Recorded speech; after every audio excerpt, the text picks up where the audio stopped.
Good afternoon, and thank you for joining us today. As of 12 a.m. this morning, our statewide case total is 34,528 patients in Pennsylvania with COVID-19.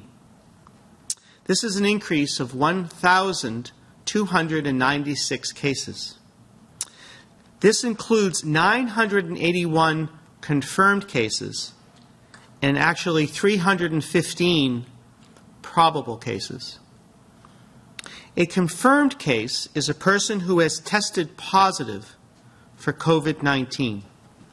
A probable case is a person who has symptoms of COVID-19 and was a close contact or otherwise linked to a confirmed case of COVID-19, but who did not have testing done. Confirmed cases and probable cases. In addition, over the weekend, we announced an increase in our total death totals because we have worked to reconcile several different reporting systems to get the most accurate picture possible. That work has continued, and we will now be reporting probable deaths related to COVID-19 in addition to confirmed deaths. Confirmed deaths are those Pennsylvanians who have died and for whom we have a positive test result for COVID-19.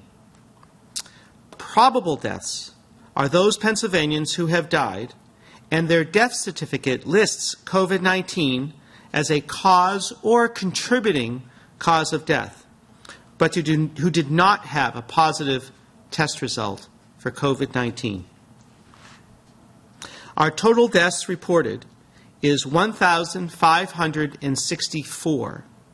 This includes 1,264 confirmed deaths and 300 probable deaths due to COVID-19.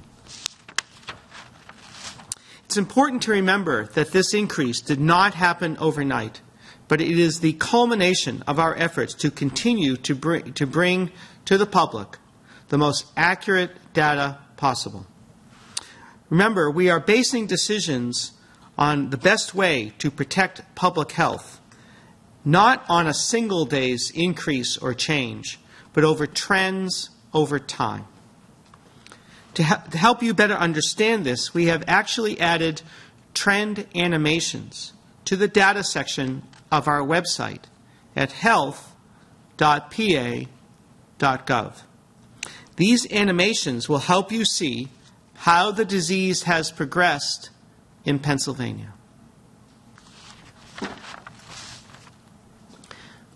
Now, here are my daily reminders. Wash your hands with soap and water for at least 20 seconds, or use hand sanitizer if soap and water are not available. Cover any coughs or sneezes with your elbow, not with your hands. And try not to touch your face, especially after touching surfaces.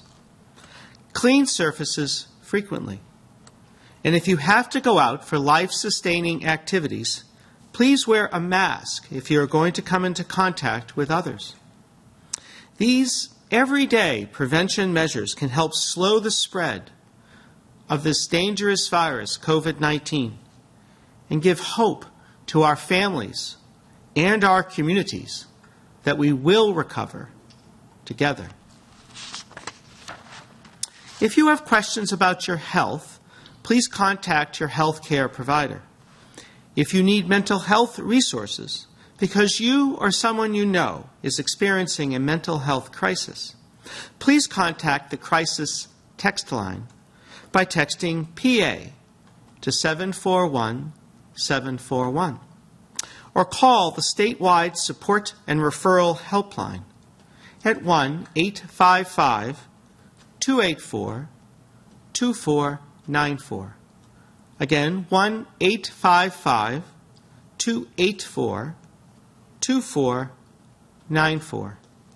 For the most reliable information related to Pennsylvania's response, please visit our website at health.pa.gov.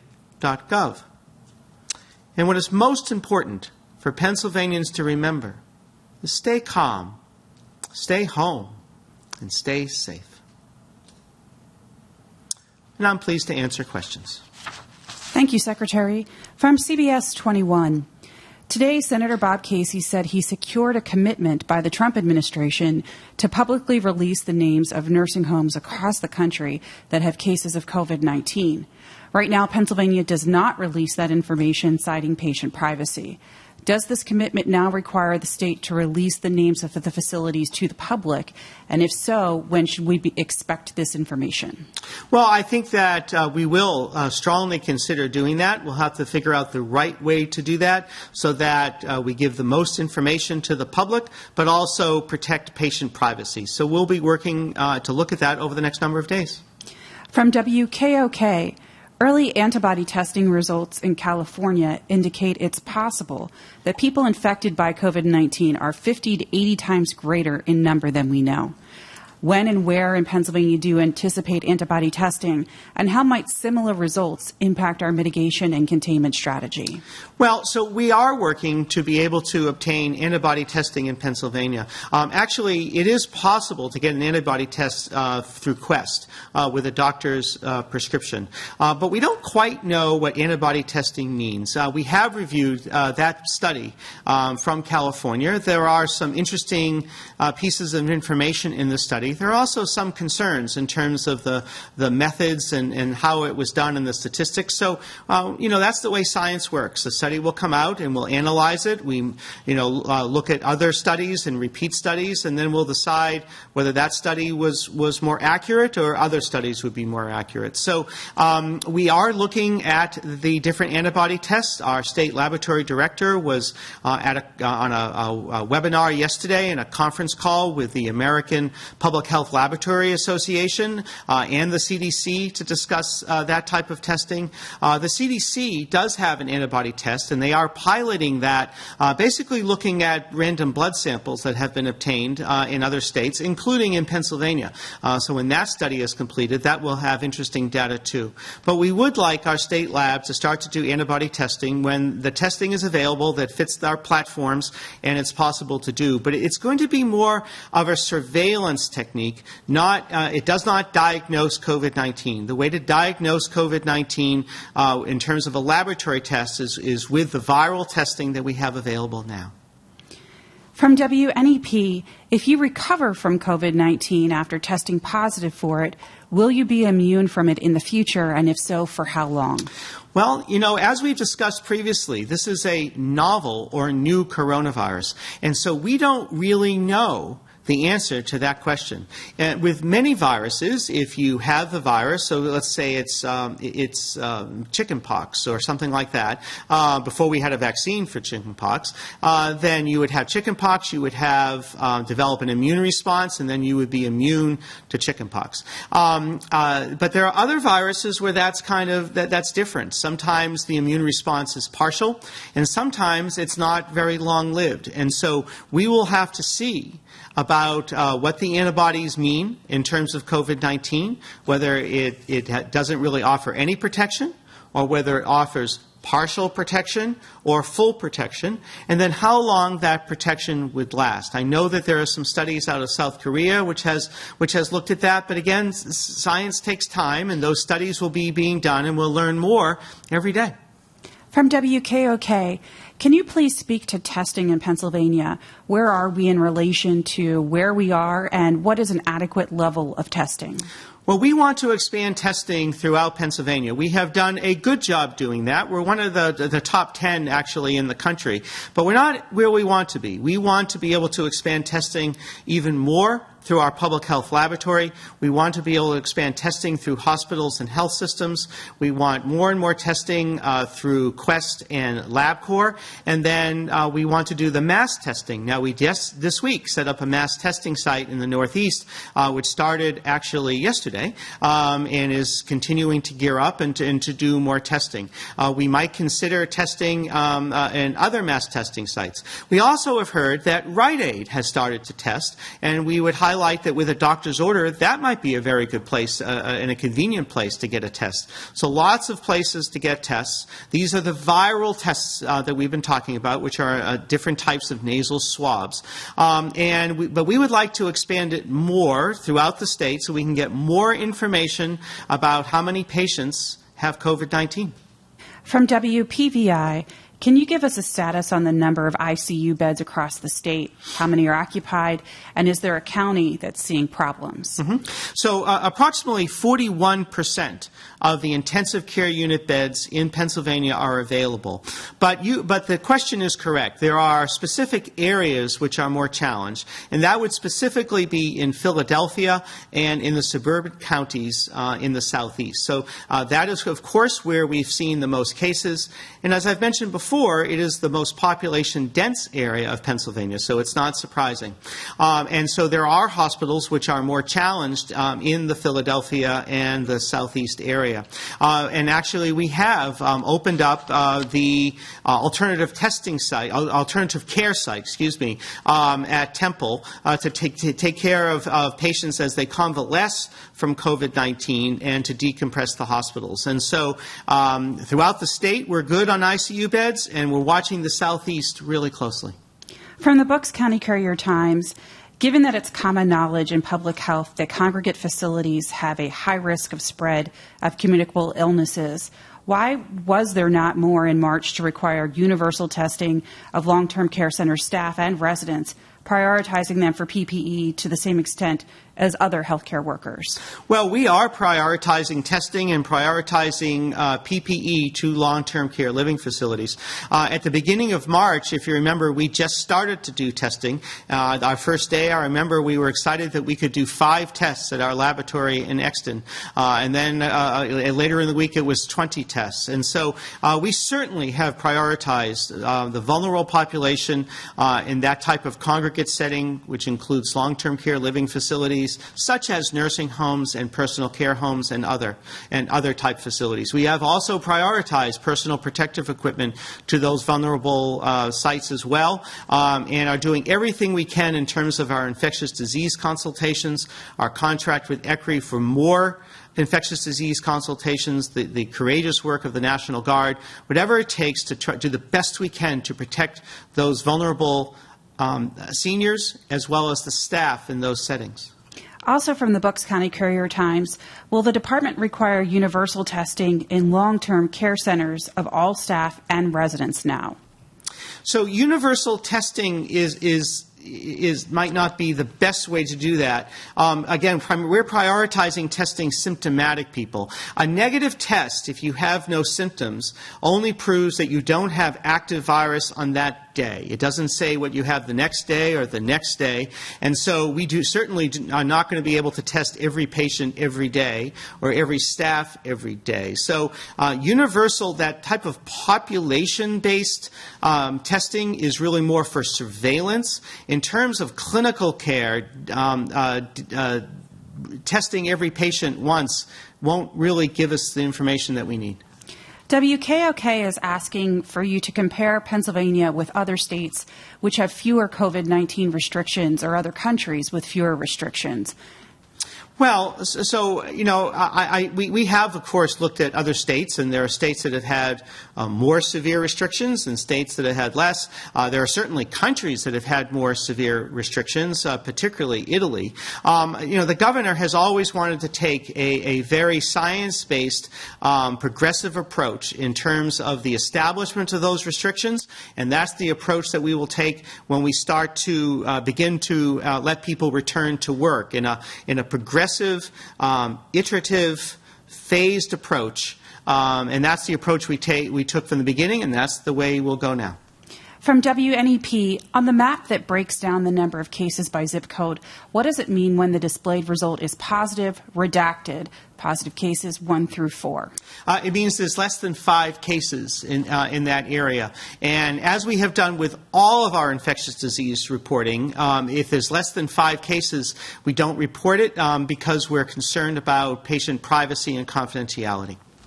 From WTAE and the Pittsburgh Business Times, question about elective surgeries. UPMC appears ready to resume elective surgeries despite your order.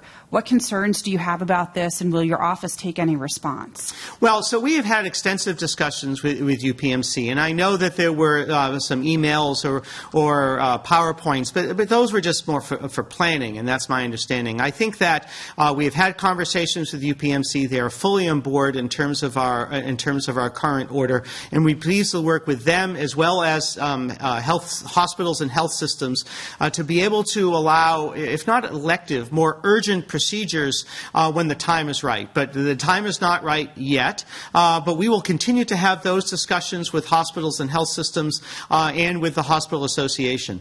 As we've been saying, though, this will need to be kind of a slow, progressive approach, and probably would start in areas that are less affected with COVID-19 rather than areas where it is much more epidemic. What will it take, from the Pittsburgh Business Times, what will it take to loosen the restrictions on elective surgeries and procedures? And do you have a concern that the longer it's in place, that there is a challenge to residents whose care has been delayed? Well, so that is the key, is we have to balance procedures that are necessary versus both the risk of someone being in a hospital setting and potentially contracting COVID-19, because there are patients with COVID-19 there. But also we have to be careful of our very precious resources, such as ICU beds, such as ventilators, but also particularly the personal protective equipment. When you're going to do certain procedures, then you're going to need the surgical masks, and you're going to need gowns and gloves, and we're trying to prioritize those for the areas that are most impacted. But we have worked with the Hospital Association and hospitals. We have had some great health systems actually through their mutual aid agreement donate resources to affected areas in Philadelphia. I know that UPMC has done that Penn State Health has done that Geisinger has done that, and others. So we're really pleased by that. We have to prioritize right now the global pandemic of COVID-19. But the other part is true too, and so we're going to be working with the hospitals themselves and the health systems and the Hospital Association on what that right balance will be, and when sort of more urgent, but not emergency procedures, but urgent procedures can go forward. So we're not there yet, but we're having active discussions.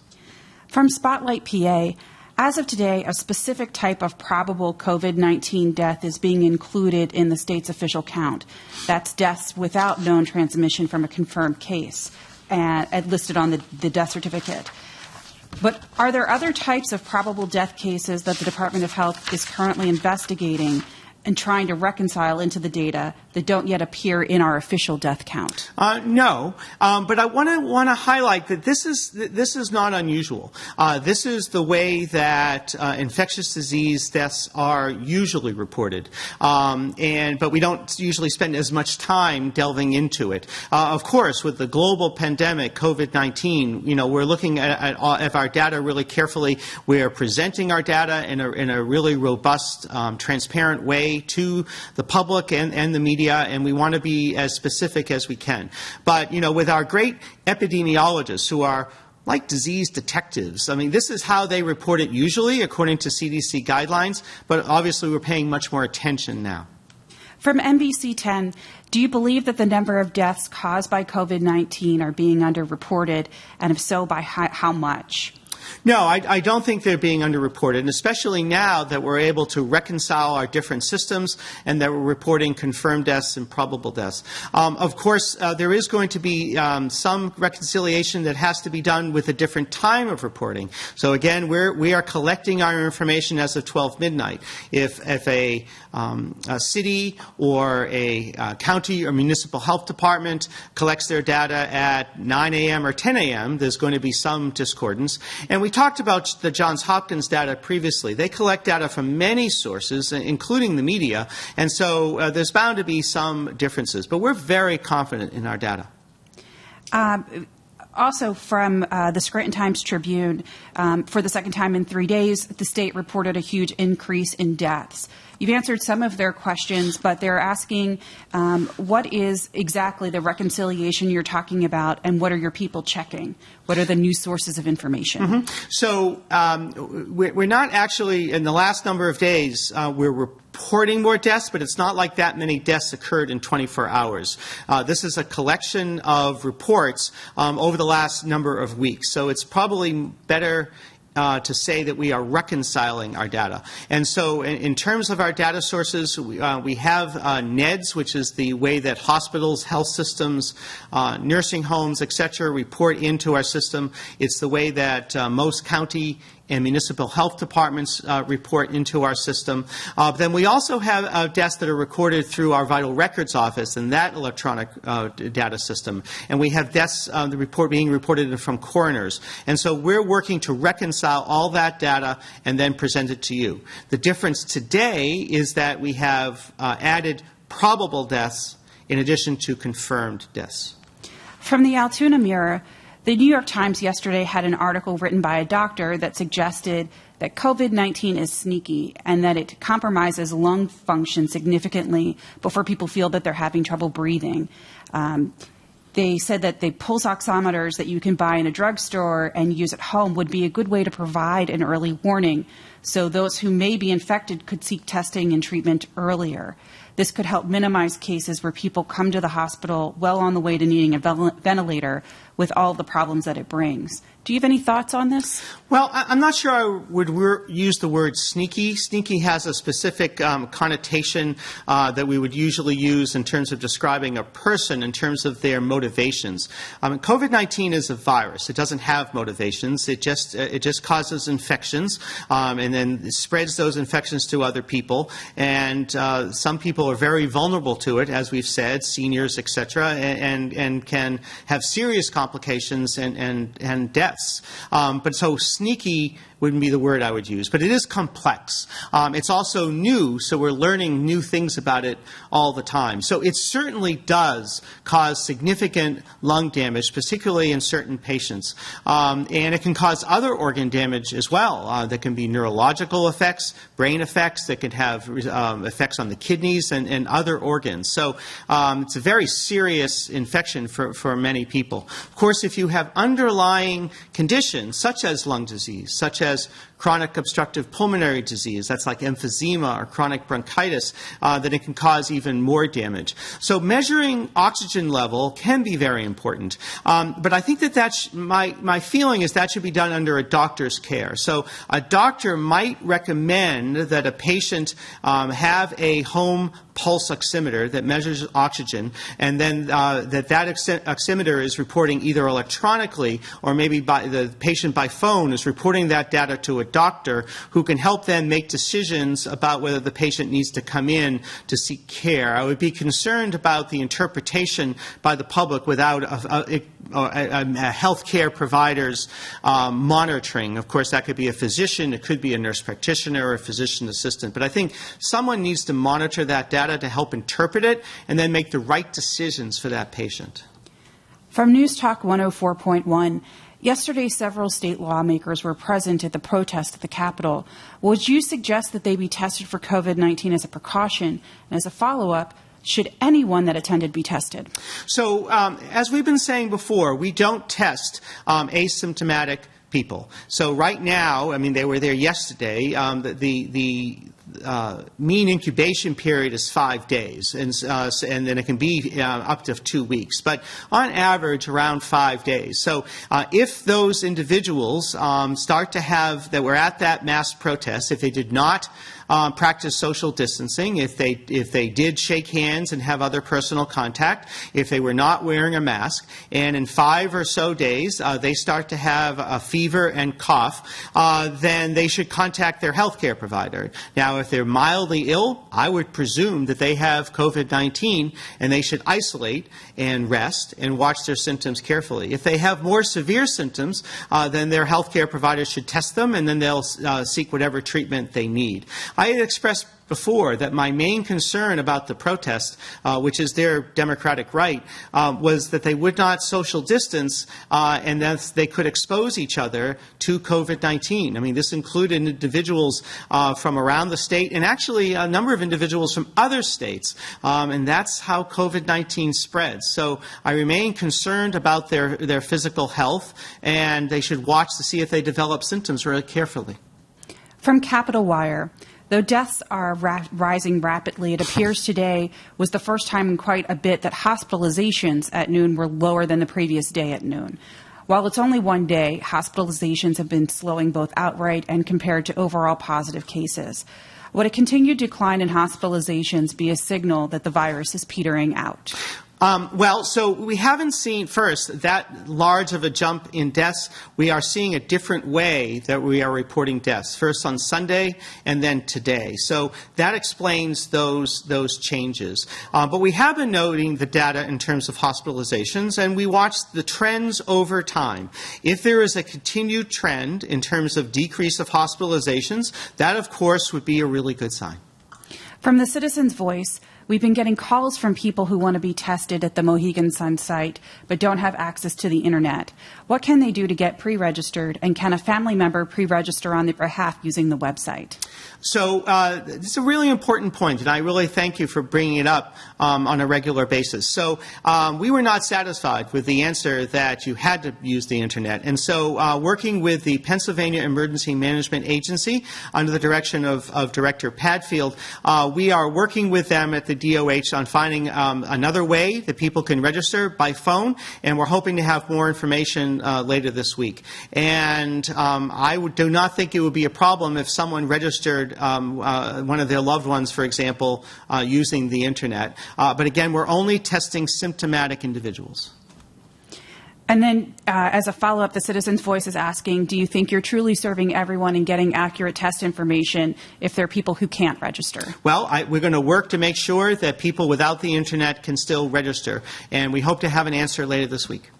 From the Altoona Mirror, an appliance store is complaining that also being shut. I'm sorry, let me start over. A local appliance store is complaining about being shut down, even though Lowe's and Home Depot are open and selling appliances. The store's waiver application, which argued that appliances were an essential product, was denied, with no explanation, according to the owner. When you walk into Lowe's, it looks like Black Friday, he said. It's actually insulting. Do you have any comment to that? So I had very little to do in terms of the waiver process and things like that, so it's hard for me to comment on that. I know that that Lowe's and Home Depot are open so that people can do necessary repairs on their house if the plumbing or something else is broken. So that has been important, and we know why that was included. But I think it brings up a bigger point. We know, and the governor knows that the economy is struggling in this global pandemic of COVID-19 with the mitigation efforts. And we know that people are suffering and businesses are suffering. And so we want to do everything we can to help them. And I know that there are small business loans available through the Department of Community and Economic Development, et cetera. And then that is why the governor announced on May 8th that there'll be aspects of the state that will have that will start to have more of an economic recovery in terms of businesses and jobs. So we're going to, and that, part of that included construction. So more details about all that later. But it is very important that we take those economic considerations, those business considerations, and job considerations, and balance it with public health. And so under the governor's leadership, we'll be making slow, progressive movements in the future. From the Observer Reporter, does the department know the percentage of the state's population that has been tested for COVID-19?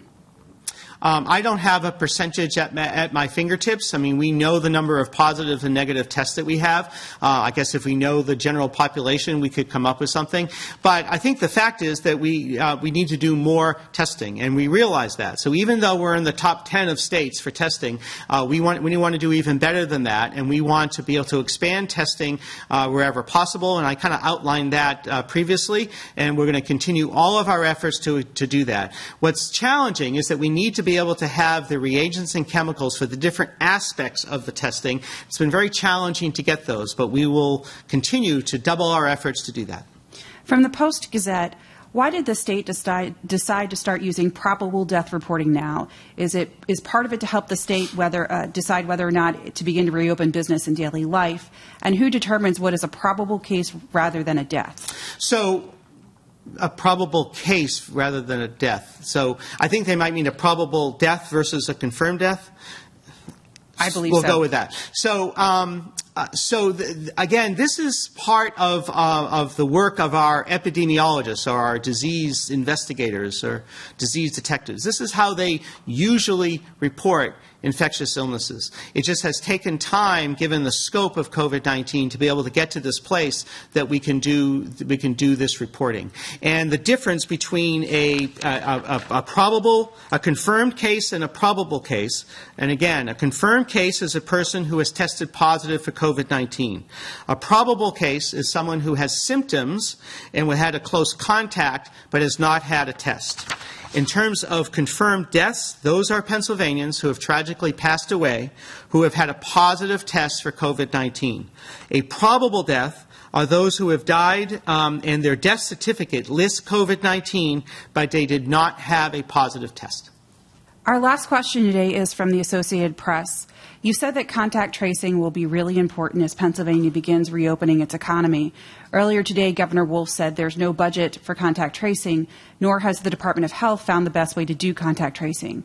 Can you provide an update on the department's efforts in this area, and will the inability to do contact tracing hamper the state's ability to reopen? So we will have the ability to do contact tracing, and we are working right now on exactly what that plan would look like, and exactly what type of personnel we would need. And we have received funding from the federal government and the CDC in terms of COVID-19. So I have complete confidence in our disease detectives, led by Dr. Sharon Watkins, who's our state epidemiologist, that we're going to come up with a very robust plan to do contact tracing, which will be a very important part of the future plans.